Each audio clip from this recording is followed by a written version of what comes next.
Ron Lesthaeghe was born in 1945 in Belgium. He graduated from the University of Ghent in 1967 and then added a master's degree in sociology from Brown University before returning to Ghent to complete his PhD in 1970. After graduation, he worked for 2 years at Princeton's Office of Population Research and then spent another year at the Population Council in New York working on African demography. He spent most of his academic career at the Free University of Brussels, with time out for visiting professorships in Paris, at Harvard, and most recently in Barcelona.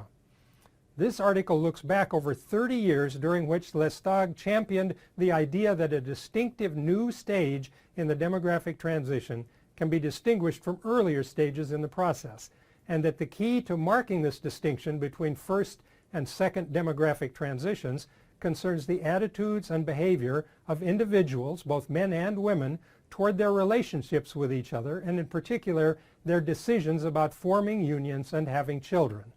The idea of a second demographic transition has generated a considerable debate and important new insights into population processes. The nature of the demographic transition in all of its various interpretations consists of a series of stages that start with a rough balance between high birth and death rates and that end with a new balance between low birth and death rates.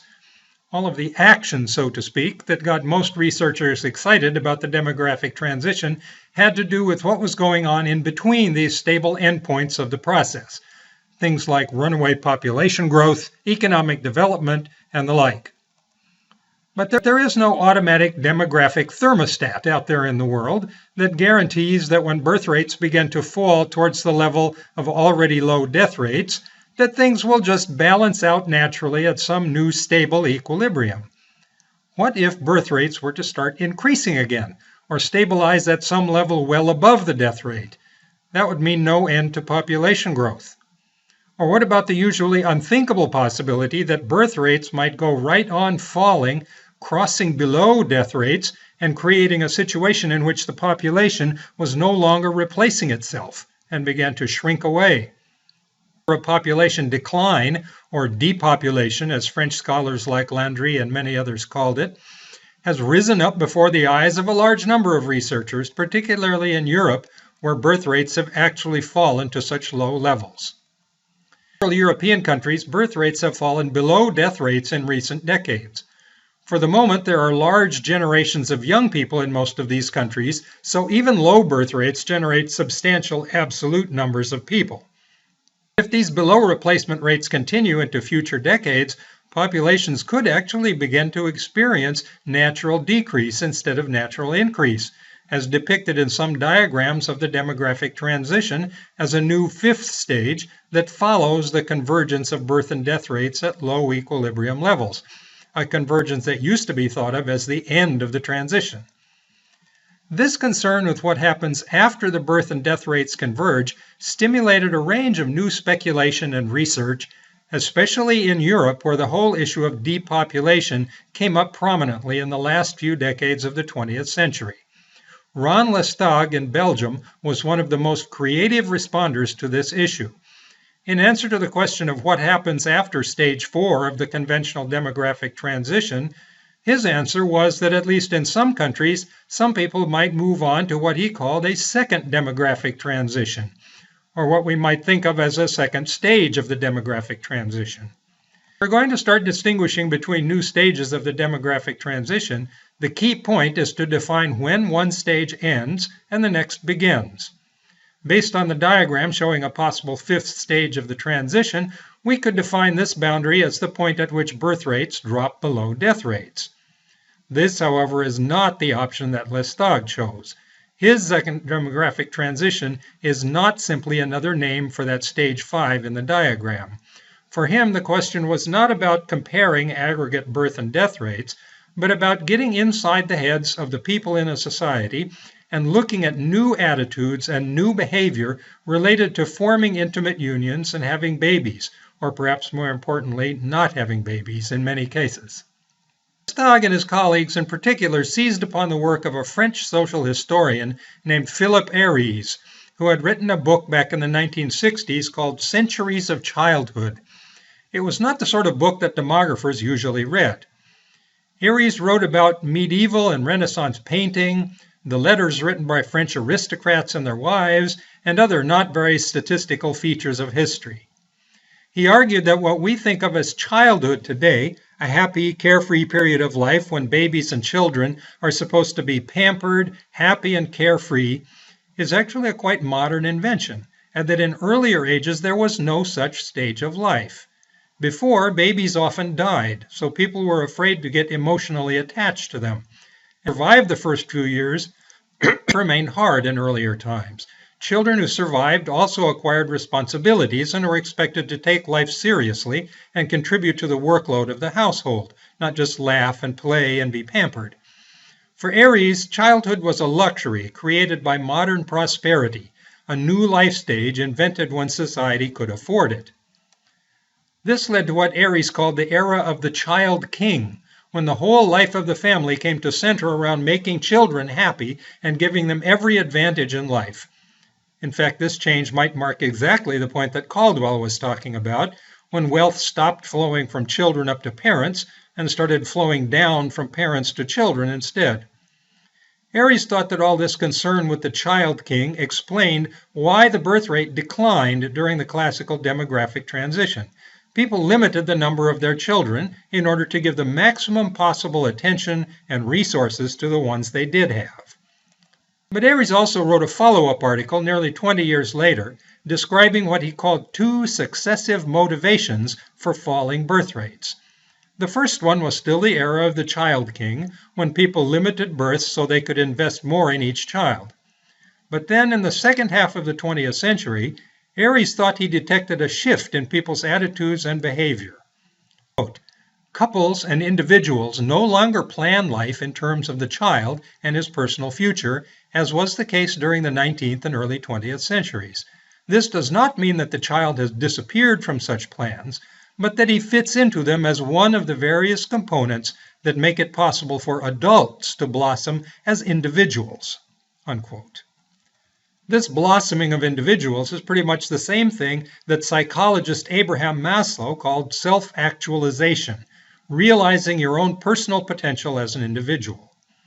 Other writers like Ronald Inglehart saw that rising prosperity and modernization was making it possible for large sections of the population to pursue this self-actualization for the first time, instead of just worrying about working to make ends meet every day. Ron Lesthaeghe and his colleagues, writing about the second demographic transition, adopted these ideas of Aries and Inglehart. They agreed that in the late 20th century, the increasingly educated, secularized, and affluent populations of some countries, especially in the northwestern part of Europe, found it possible to pursue such new discretionary goals for fulfilling personal lives. For Lesthaeghe, the self-actualization business had a clear possible demographic side effect. It could lead to people thinking about both formal marriage and parenthood as optional choices, instead of part of a normal script that everybody was expected to follow in life. And of course, once more people started passing up choices like getting married and having babies, birth rates could fall even further, possibly down into dangerous territory below the birth rate, posing a threat of depopulation in these societies. How serious this threat posed by the new, prosperous, self-actualized people might be depended on how far the trend might spread through a society. Lesthaeghe saw this change starting first of all in big cities among people who were not strongly attached to organized religion and who had completed a lot of higher education. These urban elites might not replace themselves with a generation of children. But that in itself might not be any problem or even anything new.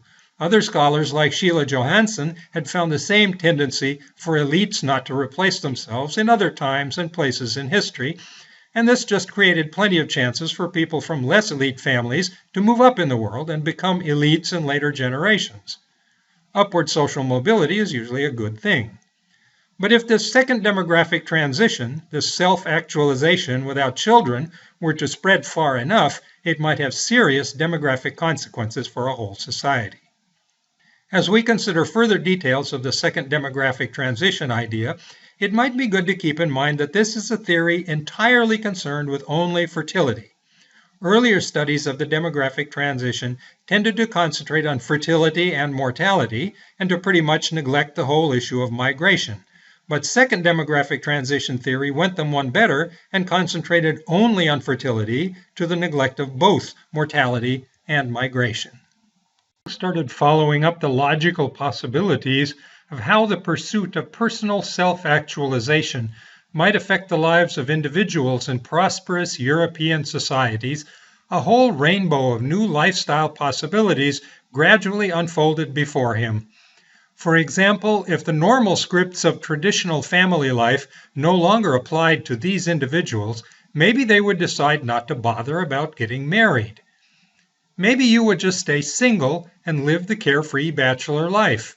Or maybe you would find somebody that seemed like a good partner in the quest for self-actualization so that the two of you could help each other to realize the full personal potential waiting to be realized in each of you. Maybe that partner would be of a different sex, or maybe your own sex. Maybe the two of you would decide to move in together in order to facilitate your two personal quests.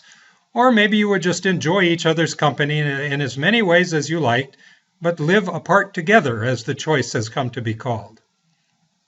You move in together and become a cohabiting couple. At some point, you might also decide that you want to get married for some reason, and that this would also help you to realize your personal potential. But on the other hand, perhaps the two of you would come to a place in the path of life where your individual directions no longer coincide, and at that point you could get divorced if you were married, or simply move out if you were cohabiting informally, or possibly just stop calling and texting each other. Maybe you would continue to be friends, or maybe your own personal fulfillment would be increased by thinking about the other person now as a low-down, unreliable, emotionally unpleasant creature that you were lucky to get away from. Self-actualization can go in a lot of directions. How would all these possibilities built into the second demographic transition play out in terms of population dynamics? Almost certainly, thought Lesthaeghe, this new approach to life would mean longer delays in formal marriage and fewer such marriages taking place. Additional social rules, such as the rule that adults are all supposed to get married, has pushed a lot of people into marriages in earlier times who might have thought twice about it without all that social pressure.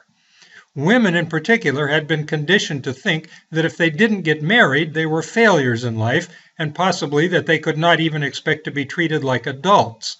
Even the words for an unmarried adult woman carry this sense of adult status denied. They were called old maids in English and vieilles filles in French, that is, old girls, but not actual women. Other traditional social rules insisted that only married people should have children. If more people remained unmarried and any marriages that did take place happened at later ages, this almost certainly would translate into a lower birth rate, possibly a very low birth rate, a dangerously low birth rate.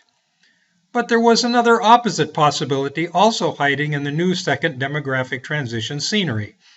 As long as we're ignoring traditional rules anyway in favor of individuals doing whatever pleases each of them the most, why stop with the rule that everyone must get married? Why not also ignore the rule that says that people must be married to become parents?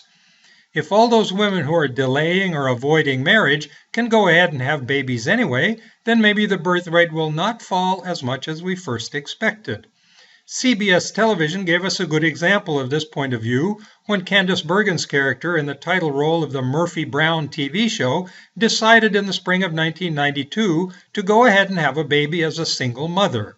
She felt that her personal self-actualization would best be achieved by combining parenthood with her successful career, but skipping the idea of marriage. The second demographic transition had been immortalized in a situation comedy on television.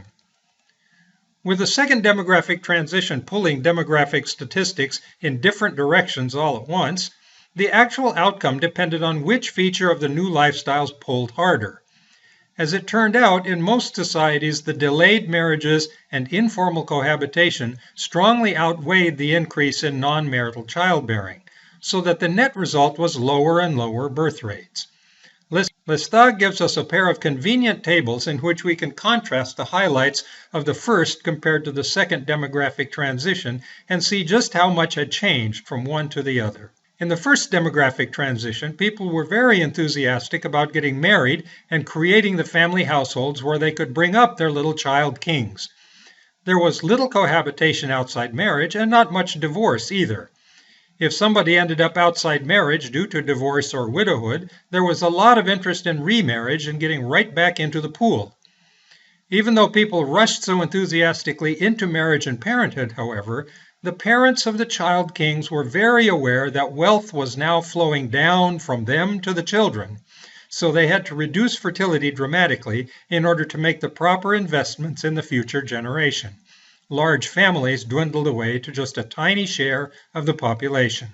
When we contrast this situation with the later era of the second demographic transition, practically every detail of the original picture seems to be affected. People spend many more years single as they grow up, and if they ever do form stable, intimate relationships, these relationships are often informal ones that may not even involve living together. If couples do live together, they may avoid or postpone getting married. And if they do get married, they may decide not to have children anyway. On the other hand, people who don't get married and who do not even live in stable relationships may go ahead and decide that they will be more personally fulfilled if they have a child or two. It's a whole new ballgame out there. Plainly, the SDT world that Lesthaeghe described in his writings over the past 3 decades holds up a mirror of truth to a lot of people in contemporary society, at least in some parts of the world. But what triggered the switch from the first version of the demographic transition to this new second version of it? Was it just more of the same old urban industrial transformation that gets blamed for the beginnings of the first transition too? Is this like watching Casablanca, where Louis, the French police chief, tells his men to round up the usual suspects? It might be a good idea to see what Lesthaeghe has to say about what caused this fundamental change in course in contemporary society. The first 30 years of his work on the second demographic transition, Lesthaeghe offers some very brief hints about what he thinks triggered the shift between first and second demographic transitions. He singles out in particular what he calls the revolutions of the 1960s. For instance, the contraceptive revolution divorced sex from childbearing. It became routinely possible for the first time in history to maintain an active, satisfying sex life without producing a lot of births. He also mentions the revolution towards gender equality, though perhaps he is missing a lot of the picture by attributing this to the 1960s. In many ways, the gender revolution began a long time before the 1960s, as the suffragettes no doubt would remind him, and in other ways it is still very much a work in progress, as the Me Too movement continues to demonstrate today. These new rights and freedoms clearly strike a chord, though, with Maslow's self-actualization goal for us all, contributing an important piece of the puzzle of why the second demographic transition included new forms of personal unions such as unmarried cohabitation. It is a little less clear, though, what the 1960s revolutions might have had to do with the spread of childbearing outside marriage. It is not particularly liberating or empowering to find yourself as a young single mother, especially not in the United States. Lesthaeghe usually describes the second demographic transition as a change that originated in and spread fastest among the elites in society. In American society, this is not really the way things seem to have turned out. Even in Sweden, a country usually described as one of the places where the second demographic transition first sprouted out of the ground of post-war prosperity in the late 20th century, this picture is not always consistent. For example, if we look back over the last half century or so in Sweden, we can see that births outside marriage increased over time in a way that does look like Lesthaeghe's second demographic transition. Back in 1970, people with the lowest or compulsory level of education had a much higher share of their babies outside marriage than did better educated Swedish women, particularly the ones who had gone on to college. But over the following decades, the more educated Swedish women experienced a tremendous increase in the share of their babies born outside marriage, so that this share actually passed that found among the least educated women. This is exactly the pioneering role that Lesthaeghe suggested for educated elites in bringing in his second demographic transition. It might be worth noting, though, that in the United States, non-marital childbearing has always been much higher among the least educated women, and this gap has been growing wider over time, not narrower as in Sweden. If we look a little closer at Sweden, we see an even more confusing trend when it comes to the conventional wisdom about the second demographic transition. Back in 1970, the least educated women in Sweden married earlier and were more married than women with higher education. That pattern shows up here as a lower share remaining unmarried among the least educated group.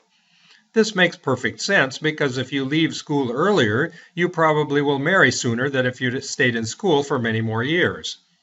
But over the next half century, delayed marriage expanded much faster for the least educated women.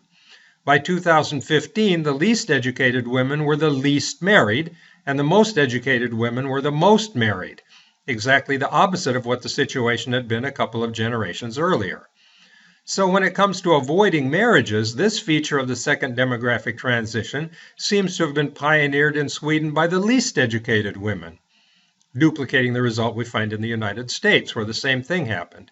So sometimes one indicator of the SDT can appear among educated elites, even at the same time that a different indicator of the SDT can appear among the most disadvantaged people in the same society. How in the world are we going to make sense out of these inconsistencies? The one common denominator between delayed marriage, more careers for women, unmarried cohabitation, and single mothers appears to be the underlying idea that each individual in society is now pretty much on his or her own. We are free to achieve whatever we can manage to carve out for ourselves. At the same time, the idea that other people, any other people, have built-in ascribed obligations toward you also appears to be fading out of the picture. In this sense, maybe it really doesn't matter whether we look at unmarried couples or single mothers. Maybe it doesn't matter whether one of these trends shows up among elites or disadvantaged people. Maybe they're all signs of the same underlying process. Nearly 2 centuries ago, a British writer named Henry Sumner Maine described this emergence of separate individuals, all competing with each other, as a transition from status to contract.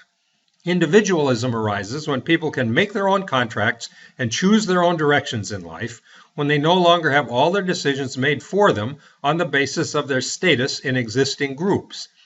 The best example of ascribed status positions is probably the institution of the family itself, which has 2 dimensions of such relationships.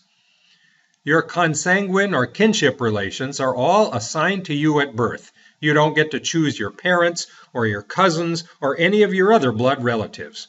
We can think about these consanguine or kinship ties as one dimension of ascribed family relationships, which used to control most of your options for your life.